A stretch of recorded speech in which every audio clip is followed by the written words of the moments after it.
currently there are 10 types of runes in Frostborn. There are 4 green ones, 3 blue ones, and 3 purple ones.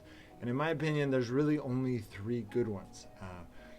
And each color has one good one, and in my opinion, all of the rest are bad. You guys can debate with that if you want, but ultimately, I would say that this damage to monster rune is good. This is a maxed out rune. It can get up to plus 1.5. So if you have your districts maxed out and you get 25 of them, you're looking at about 40 plus extra percent damage, which is insane. That is, if you're a PvE character, getting 40% extra damage that's insane. And so that is the best one for anyone as a damage dealer for PvE.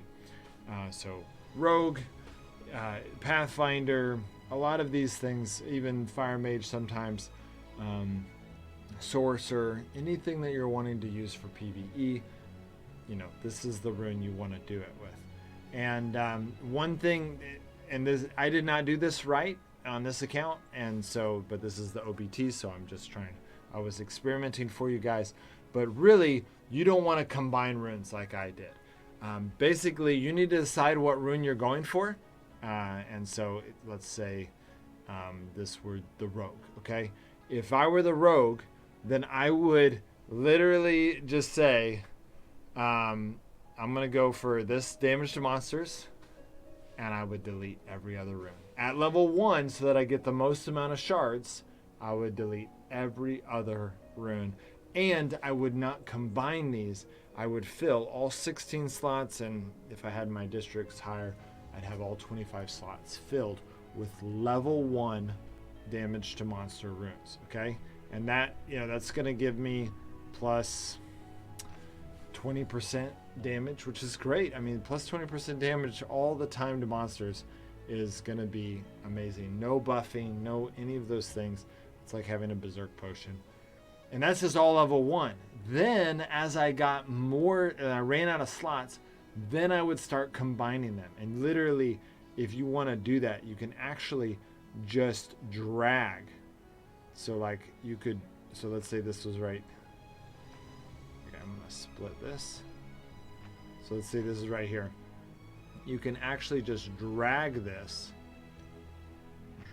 over here and hit apply, and that will apply it. But don't do that until you have all of your slots filled, because you want to have them all filled with the same thing. Okay, if you're going PvE, you want it to all be this damage to monster rune, 100%, nothing else. And so you would take this one and you would hit delete, which would give you that rune shard.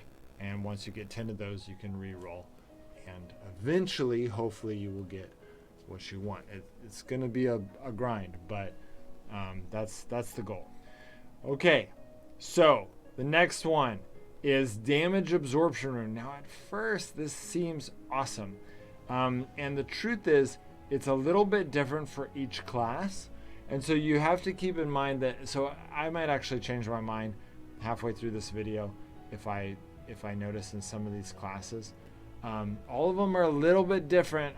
Probably depending on whether or not they're a melee character or a damage dealer or whatnot.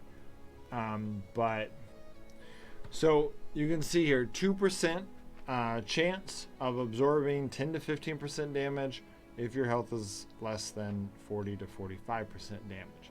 So if I put that in all 25 slots, we're looking at a 50% chance to absorb 10 to 15% of incoming damage.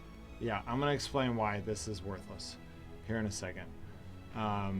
This is a worthless rune. So just basically delete damage absorption zone. Now, the devs may buff this. Hopefully they'll watch this video and they'll say, oh, we get his point. Like, these are worthless runes. And then they may buff it. So if you look at your damage absorption rune and it looks like it's better stats than this, well then don't delete it.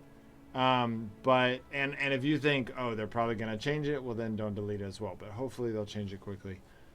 Otherwise people will be upset. but I can't control what they do. So, but the point is, and I'll just explain it to you. Basically, absorbing 10 to 15% damage if you have less than certain health, and a percentage. So let's say, first of all, you have lower health. That sucks, but and often you don't have that much low health. So, but let's just say, let's actually just ignore that last part, that you have to have less than 40% health, even though if you have less than 40% health, you're often in trouble.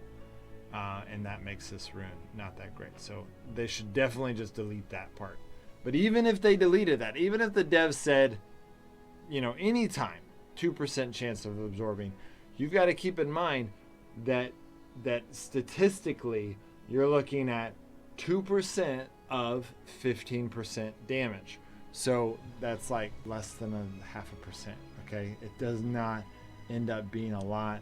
You will hardly even notice this having an effect on you. Okay, now you might say, oh well, I want to be a tank and I don't care about damage to monsters, or I really want to have more tankiness. Well, I understand that, but you're looking at absorbing 15% of damage, which is going to be like 0.2% of damage, very little, whereas you could just increase your health by 3% per rune. So that could increase, overall, you could increase your health by 75%. That makes it to where a druid, a level 4 druid with dragon armor and all of these runes, could get up to 805 health. Okay, some of you may be like, wait, what? And that's because you got level 130, which gives you 230 hit points. I know some of you might think it's 229, but you get that extra last hit point to even it out. And then you get a plus 180, so that puts you up to 410. And then you get dragon armor, which gives you plus 50, so that now you're at 460 hit points, and then plus 75% of that, which we did test it out, and it does affect, dragon armor does affect it, class level does affect it. And so we're talking about a ridiculous amount of extra health. So 805, that is the new maximum hit points. Can you imagine someone coming into the zone and you start shooting them and you realize they have 805 hit points? That is insane, especially with the druid.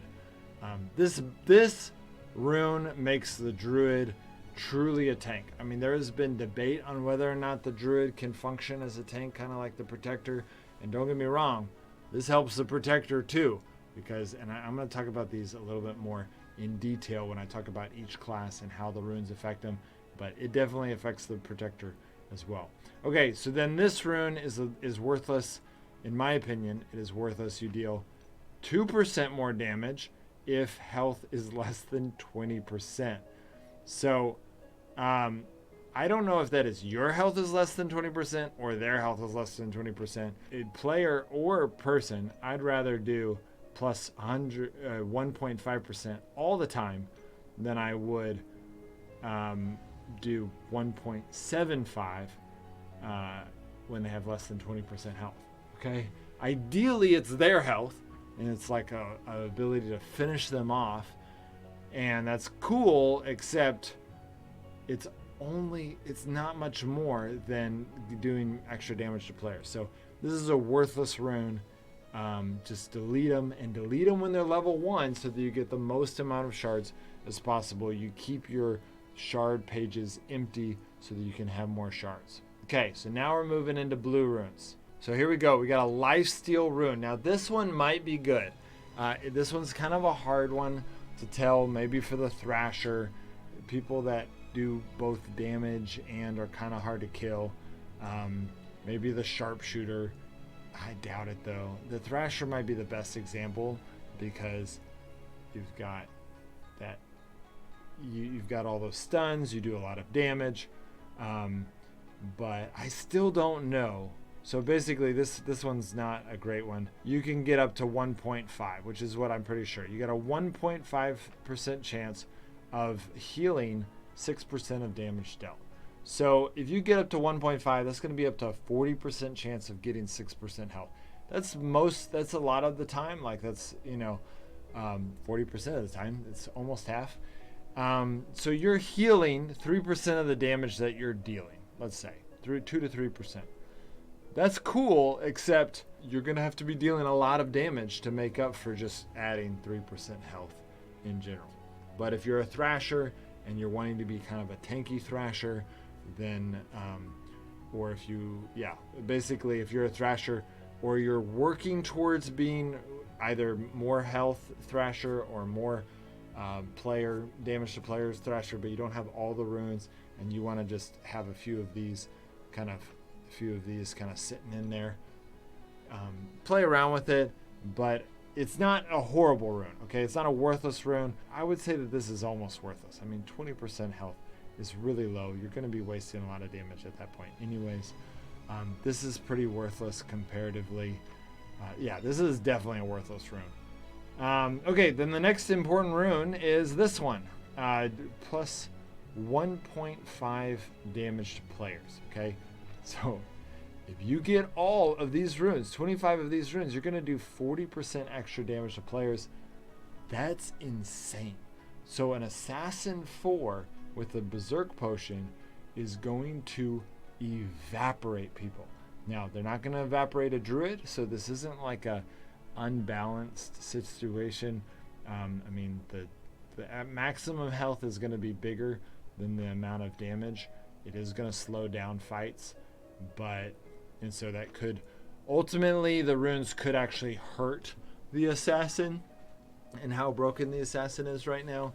But we'll have to see.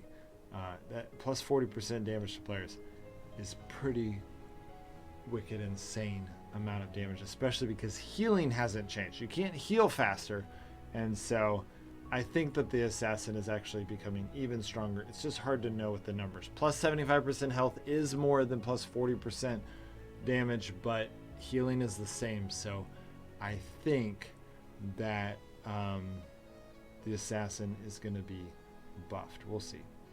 Okay, so then there's the Ignore Armor rune. It's pretty powerful. I mean, you got a 1.5% chance of ignoring up to 38% of their target armor. And at first I thought, no, this is going to be great. You know, you get up to a 40% chance of ignoring that much armor. But 40% of, 38 is still going to end up being way less than just doing 40% more damage in general. Okay, so even if you are able to ignore 38% of the armor, which is not going to be 38% more damage, right? Okay, then we move into the purple runes. So we've got weapon damage plus 0.25. Oh wow, okay, this one actually works a little bit differently, so I might be telling you guys wrong. Okay, plus 1%. Okay, so this isn't as bad as I thought it was going to be. So basically you can get plus 1% damage. So you could do that, and that would give you plus 25% extra weapon damage, which could go for PvE or PvP. So this might be the best thing for a fire mage, but in my opinion, if you could get 25% damage in general, or you really specialize and you say, I want to kill players or I want to kill mobs, it's going to be better to specialize. So now this says this effect of runes of this type is cumulative. Yeah, so I would say maybe in situations, especially like if you're just trying to get your rune page filled and you don't have 25 of these to fill it up, then maybe in that case it would be best to go ahead and get the weapon rune, or make them fill some of the slots. Well, you know what, I will say this, there may be more challenges in the future in which we have to kill both mobs and players, and that may be more integrated and you have to do it, and so in that case this might be worth saving. Even if you don't use it, it might be worth saving, because like Helheim Rift, there may be more situations that are even more pronounced than that, to where if you kill mob, you want to be able to kill mobs fast to get certain bonuses, but then you also want to be able to kill players right away. And in that case, losing that extra 15% damage to players might actually be worth it because you'll get an extra 25% damage against mobs. But that is not the case in Frostborn yet. We'll see if that ends up happening. And then the last rune is the damage reflect rune, which gets up to 1.75. So this is up to 50% damage, 50% chance to reflect 15% of incoming damage once every 3 seconds. So you've got to keep in mind that anytime there's multiple multipliers on something, it just diminishes the effect over and over again. So now this one is not maxed out yet. So let's say, I'm going to say it's going to get up to 2, maybe 2.5%. And if it gets up to 2.5%, then you're looking at 60% chance. This one might be worth it. It's hard to say exactly without actually having it maxed out. I don't have the runes for it yet. I'll try to get that, soon.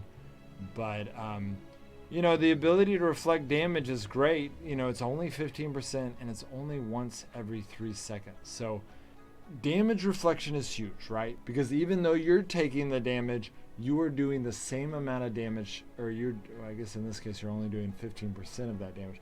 But the point is, it is taking someone's damage and pushing it back on them, which is pretty amazing. Like that is, y'all have seen how amazing the damage reflection potion has worked in this game.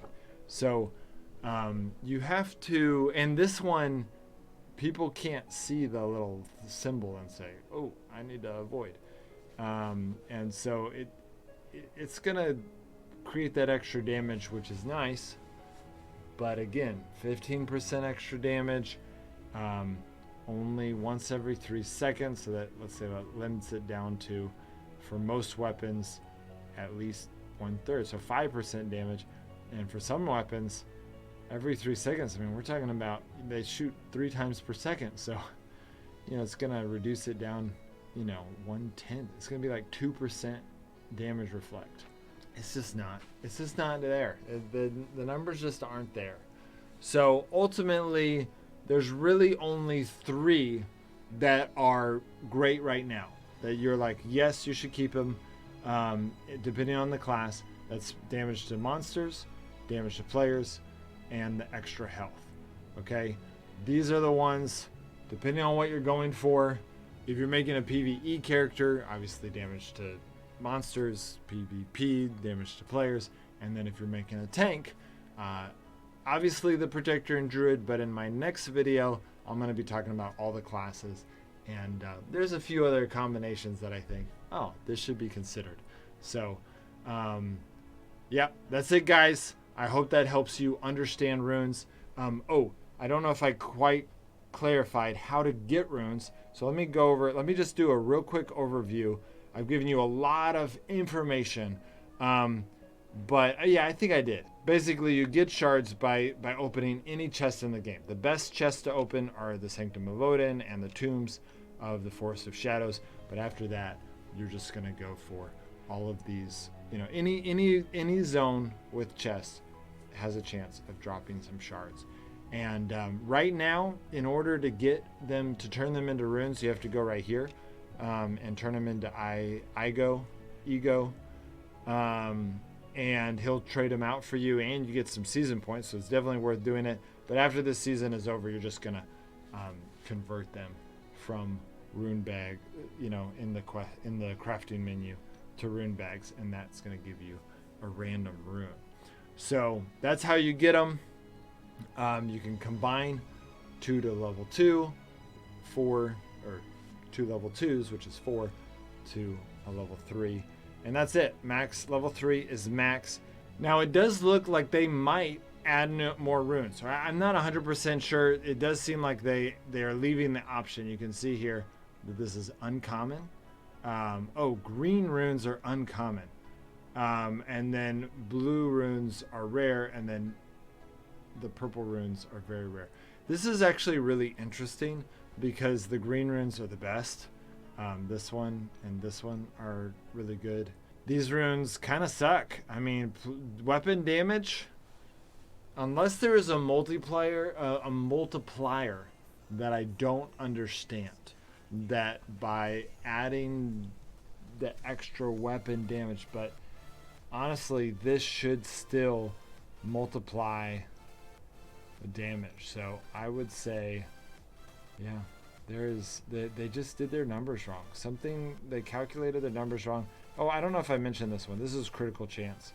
I don't know why I chose that one over this one. 2% damage with a 6% chance. That's not as good.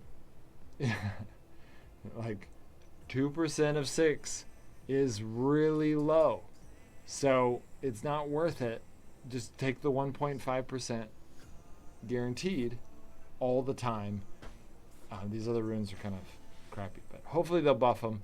But that's it, guys. That gives you a good overview of runes. Make sure to check out my next video where I go into each class and which runes are going to be the best for that class.